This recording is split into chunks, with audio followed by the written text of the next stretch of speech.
তো এইদিকে কিন্তু দেখতেই পাচ্ছ আমরা কিন্তু চলে এসেছি মাসির বাড়িতে। আর এইদিকে সব বিয়ের রিচুয়ালগুলো শুরু হয়ে গেছে, বরও কিন্তু চলে এসছে। আর মেয়ের বাবার একটা নিয়ম আছে যে হাতে করে বরের সব জিনিসপত্রগুলো দিতে হবে, তো সেইগুলো কিন্তু এখন এইদিকে হচ্ছে। আর এইদিকে কিন্তু আমি ঘরে চলে এসেছি। আর এখানে দেখো এই যে আমার দিদি বসে রয়েছে, আমার দিদিকে কেমন লাগছে অবশ্যই কিন্তু কমেন্টে জানাবে। আর এইদিকে দেখো মালা বদলও কিন্তু প্রায় শুরু হয়ে গেছে। এখন কিন্তু প্রায় 2টো বেজে গেছে, আর 2টোর সময় এখন মালা বদল হচ্ছে, কেমন অনেক রাত্রির দিকে বিয়েটা পড়েছিল তার জন্যে। তো মালা বদলের পরে কিন্তু সিঁদুরদানের পরে কিন্তু বিয়ে সব রিচুয়ালগুলো শেষ।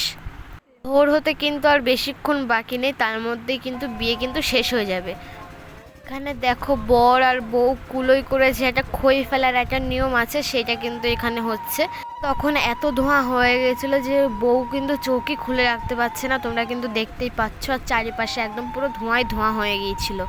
যাই হোক, আগুনে কিন্তু 3বার খই ফেলার নিয়ম আছে, তার জন্য কিন্তু একবার একবার করে 3বার খইটা ফেলে দিচ্ছে আগুনে।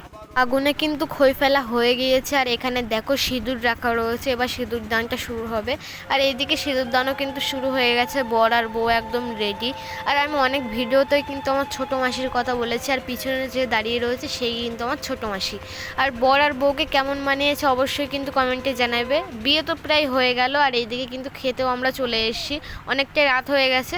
আর বিয়ের মেনু একদম পুরো সিম্পলের মধ্যে রেখেছি, আর নতুন করে কি বলবো, তোমরা তো দেখতেই পাচ্ছ।